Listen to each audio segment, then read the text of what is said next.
With the A3 e-tron, Audi presents its first plug-in hybrid. We now want to check how the car behaves and how far we can get with the electric vehicle. After we've checked the status of the battery, we start our drive through Vienna.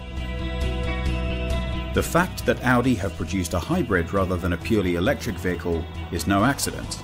Audi's priority is to produce vehicles that are sporty, highly efficient, and most of all, great to drive. All of these things have to work in a car that's practical for everyday use. The A3 e-tron hybrid is the logical result. With a drive system that can produce 204 brake horsepower, where a 1.4-litre TFSI petrol engine and a 102 kilowatt electric motor share the workload and distribute the power through a 6-speed S-tronic gearbox, this is not only a quick and sporty machine, but also a very economical one.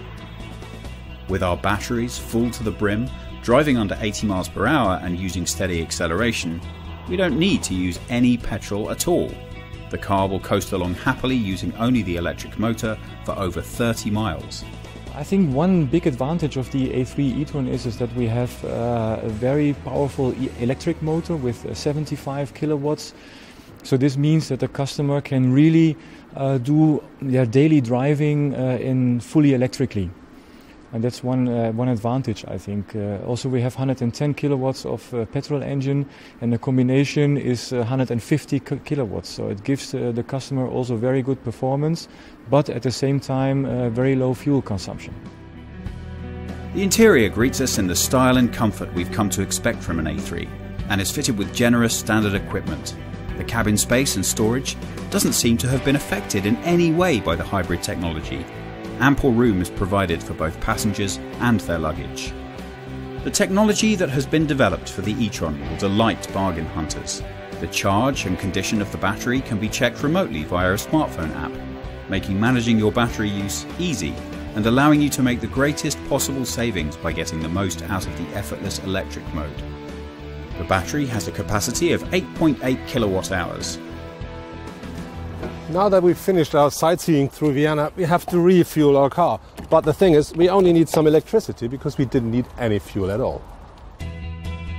For a typical commute of around 18 miles, as you can top up the vehicle's battery in just 2 hours at a charge station or under 4 hours from a regular power socket, you won't need to see much of petrol stations. The official fuel usage figure for the e-tron is 62 miles for 1.5 litres of petrol. When we talk about plug-in hybrid, we have to talk about fuel consumption. In our case, we started with a fully loaded battery.